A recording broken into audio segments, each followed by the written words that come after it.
नमस्कार, मेरा नाम है शुभम गुप्ता और आप देखना शुरू कर चुके हैं वीके न्यूज़। आज हम बात करेंगे एक ऐसी खबर की जो पश्चिम बंगाल की राजनीति में एक बड़ा भूकंप ला रही है। सुप्रीम कोर्ट ने जो फैसला सुनाया है उससे ममता बनर्जी की सरकार को न सिर्फ लताड़ लगाई बल्कि उनकी पूरी राजनीतिक रणनीति पर सवालिया निशान खड़ा कर दिया है। खबर यह है कि स्पेशल इंटेंसिव रिवीजन यानी कि एसआईआर के दौरान अब तक 61 लाख से ज़्यादा वोटरों के मतदाता सूची से नाम कट चुके हैं और यह आंकड़ा 1 करोड़ 20 लाख तक भी पहुंच सकता है। सुप्रीम कोर्ट ने राज्य सरकार को फटकार लगाते हुए कहा कि बहाने बंद करो, प्रक्रिया में देरी मत करो और जब कपिल सिब्बल जैसे वरिष्ठ वकील कोर्ट में ट्रेनिंग और प्रक्रिया पर सवाल उठाने लगे तो मुख्य न्यायाधीश ने उन्हें भी नहीं बख्शा। लेकिन असल सवाल यह है कि 61 लाख नाम कटने का मतलब क्या है?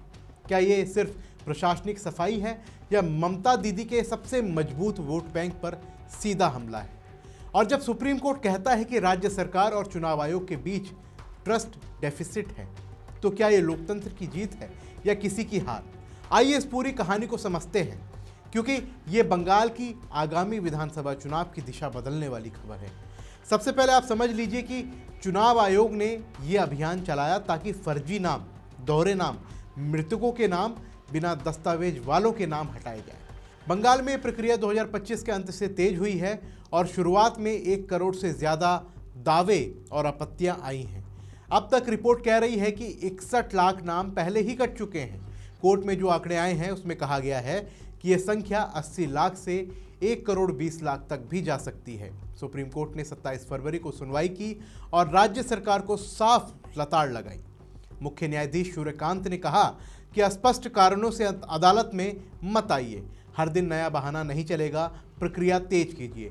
कोर्ट ने अनुच्छेद 142 का इस्तेमाल करते हुए झारखंड और उड़ीसा से न्यायिक अधिकारी बुलाने का आदेश दिया और कहा कि चुनाव आयोग इसका खर्च उठाएगा। लेकिन ममता बनर्जी ने एसआईआर का शुरू से ही विरोध किया और कहा कि ये असली वोटरों को हटाने की साजिश है।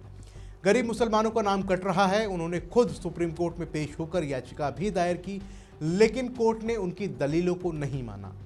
लेकिन यह सवाल उठता है कि दीदी क्यों इतनी परेशान है? क्या उनका डर सिर्फ इसलिए है कि जिन 61 लाख नामों की सफाई हुई है उनमें से ज़्यादातर मुस्लिम बहुल इलाके से हैं और वो उनका सबसे मजबूत वोट बैंक है। 2016 और 2021 में टीएमसी की जीत में सीमांचल और मुस्लिम बहुल इलाकों का बहुत बड़ा हाथ था।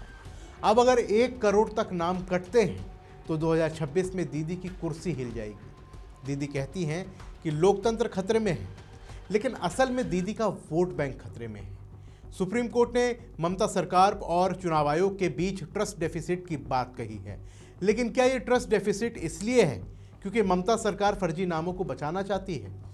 अब दीदी के वकील कपिल सिब्बल की बात भी कर लेते हैं। सिब्बल साहब राज्य सरकार की तरफ से पेश हुए।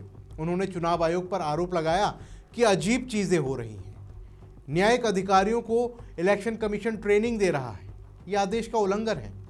लेकिन मुख्य न्यायाधीश ने तुरंत टोक दिया और सिब्बल साहब को फटकार लगाते हुए कहा कि अगर इलेक्शन कमीशन ट्रेनिंग नहीं देगा तो कौन देगा?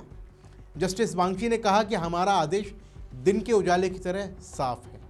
सिब्बल साहब की दलीलें खारिज हो गई, लेकिन कपिल सिब्बल बड़े वकील हैं, संविधान की रक्षा करते हैं, लेकिन जब बात मतदाता सूची साफ करने की आती है तो बहाने बनाते हैं। कभी उनकी तबीयत खराब हो जाती है, कभी वो बिना सर पैर के तर्क देने लगते हैं। क्या आप सिब्बल साहब भी ममता दीदी के वोट बैंक की रक्षा में लगे हुए हैं? वो कहते हैं कि अजीब चीज़ें हो रही हैं, लेकिन असल में अजीब क्या है? साफ सूची बनाना या उसे रोकने की कोशिश करना? देखिए, 61 लाख नाम कट चुके हैं, ये आंकड़ा और बढ़ सकता है। बंगाल में मुस्लिम वोटरों का अनुपात 27 से 30% है।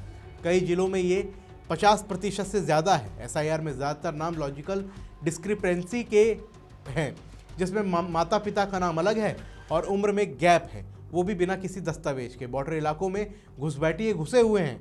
अगर 1 करोड़ तक नाम कटते हैं तो टीएमसी का कोर वोट बैंक जो है वो पूरी तरीके से हिल जाएगा। 2021 में ममता ने 215 सीटें जीती थी।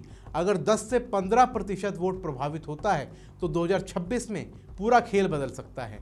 सुप्रीम कोर्ट ने कहा है कि ट्रस्ट डेफिसिट है, इसलिए न्यायिक हस्तक्षेप जरूरी है। झारखंड उड़ीसा से जज बुलाए गए हैं, जिसका मतलब है कि बंगाल के जजों पर भी भरोसा नहीं किया जा सकता। और ये कितनी बड़ी बात है। ममता दीदी कहती हैं कि ये साजिश है, लेकिन सुप्रीम कोर्ट ने साफ कहा कि प्रक्रिया तेज करो। ममता दीदी जो लोकतंत्र की बात करती हैं, लेकिन जब लोकतंत्र की बुनियाद साफ मतदाता सूची बनाने की बात आती है तो वो रोड़ा अटकाती है। क्या दीदी चाहती हैं कि वो फर्जी नामों से चुनाव जीतें, जैसे वो अक्सर करती हुई आई हैं? कपिल सिब्बल को भी कोर्ट ने नहीं बख्शा।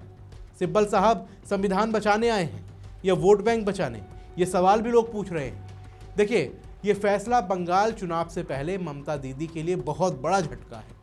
61 लाख नाम कटे हैं और 60 लाख और कट सकते हैं। इससे दीदी का वोट बैंक हिलेगा। टीएमसी की 2021 की जीत का आधार भी हिल सकता है। सुप्रीम कोर्ट उसने स्पष्ट कहा है कि लोकतंत्र में बहाने नहीं चलेंगे, और एक खबर बताती है कि साफ चुनाव के लिए साफ सूची जरूरी है। ममता दीदी और कपिल सिब्बल इससे क्या सीखेंगे? और आप बताइए, क्या एसआईआर सही है या वोट बैंक पर हमला है? क्या ममता सरकार बहाने बना रही है? कमेंट बॉक्स में अपनी राय हमें ज़रूर दें। फिलहाल के लिए इस रिपोर्ट में बस इतना ही। मिलते हैं अगली वीडियो में, तब तक के लिए जय हिंद।